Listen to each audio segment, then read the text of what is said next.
Hello, and welcome to the show Wellness with Hypnosis. My name is Ed Martin, and this show Wellness with Hypnosis is presented to you by the Path Foundation. And the mission of the Path Foundation is to help people improve the quality and the length of their lives through the effective use of positive suggestion hypnosis. We've been presenting this show for a number of years now, and we try to answer your questions about hypnosis and about the powers of the mind. And some of the questions that have been asked of us over the years have been about how hypnosis can work with habits and habit control, and most especially the habit of smoking. We've worked with many people who have had the habit of smoking, and I personally have worked with about 8,000 people in the past 7 or 8 years to help them stop smoking and to stop smoking completely and permanently. And in doing so, we've found out a number of things about the habit patterns that we have and about the way our mind works. We found out quite a bit about what part of it is the addiction, what part of it is the mental and the physiological addiction, and what part of it is the psychological addiction or the psychological component. Now, so we can really think of a habit as being two parts. The habit itself, which is the repetitive action that our mind goes through, which is almost like a zombie where we do something without even thinking. The other part, which is the craving or the urge or the need to do something, and it's like a physiological or a physical component. Now, many people that smoke say that they are addicted to nicotine. And I've had several people say, but there is no such thing as a nicotine addiction. And I've had several doctors say the same thing, that the addiction is not physiological, but psychological. And I've had others that say that, yes, the addiction is the physical addiction, and that there's a craving and that there's a physical need. Well, what we have tried to do is we've tried to work with people to prove or disprove either theory, to see which is the actual truth, whether it's a physical or a psychological addiction, and if it's an addiction, what it consists of, and then how we can work with it. Because we have been successful in working with people that have had all kinds of addictions, chemical addictions, alcoholic addictions, addictions to overwork, addictions to cleanliness, addictions to hand washing, and all kinds of things that are considered addictions. And we've had successes working with hypnotherapy. Now, the question then is what exactly can hypnosis do, and how does it work to help people overcome this compulsion, whatever it is, whether it's just a habit or whether it's an addiction. And the technique that we have found the most effective with most people is to use the techniques of hypnotic regression.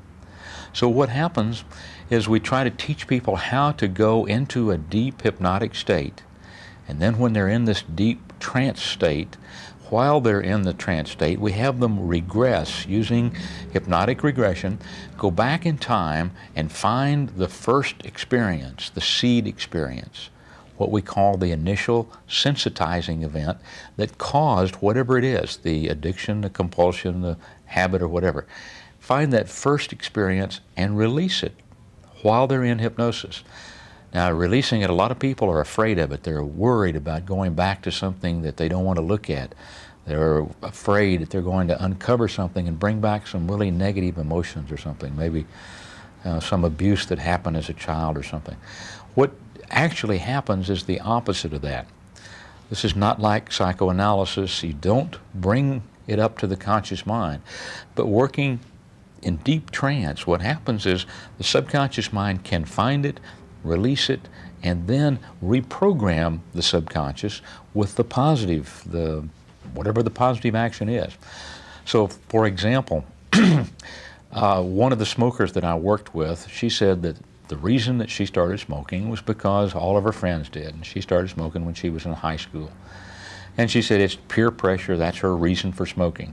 And she tried to quit and tried to quit over and over again, and every time she would stop, she maybe stopped for a month or a week or 3 days, and every time then something would trigger it and she'd go back into it. She'd start smoking again. So we took her back to the seed experience, the first thing that happened that caused her to start smoking. So she went back to the time when she was a very young child, probably 2 or 3 years old, and her father smoked. She loved him, and she admired him, and she watched him smoke. Then she went to a time when she was 11 years old, and when she was 11, her mother and father got a divorce, and her father left. And when he left, he met another lady, and they eventually got married. But the other lady, the girlfriend that he met, was a smoker, and she smoked like a chimney. So the girl at 11 years old, to get her father's love and affection back, thought that she needed to smoke in order to have that love and that acceptance. And so whenever she felt unloved, or if she felt rejected, or she felt unwanted, she'd have to smoke. And that smoking then, to her subconscious mind, was satisfying that in some way. She was also identifying with her father, who smoked when she was a very young child. And those were deep-seated, unknown conscious reasons. Her conscious mind didn't recognize that and didn't relate those as the conscious reason for her smoking. She thought it was all peer pressure. After she'd released those two things, and the peer pressure and several other things that were causing her to smoke, some emotions and feelings that were causing it, after she released that, then she agreed to stop smoking, and she stopped smoking permanently, completely. It took 2 sessions. Now that's the average. Usually it takes 1 or 2 sessions to stop smoking if you use these techniques of hypnotic regression to try to find and release the psychological reasons. Now, in her case, when she stopped, there was no physiological withdrawal. And we talked about it. She had no urges, no compulsions. She didn't turn into an ogre. She wasn't irritable or anything like that. And she was typical of many, many of the clients that we've worked with. When they stop in this form, they don't have any of the psychological withdrawal symptoms that seem to appear with some of the other techniques. Well, what it appears to be, though, is that when we use the hypnosis and use positive suggestion as the conditioning form, and we give the right form of suggestion, not negative, but all positive suggestion, when we use this kind of suggestion to the subconscious mind, then even though those physiological changes have been made in the brain's chemistry, it still doesn't affect the person. They don't have the withdrawal symptoms. So there may be the physiological component, there may be the physical withdrawal, but the mind doesn't see it, doesn't accept it, and so the technique of withdrawing and stopping and changing the habit appears to work without any negative effects whatsoever. For more information about hypnosis, call our Birmingham number, 205-322-PATH.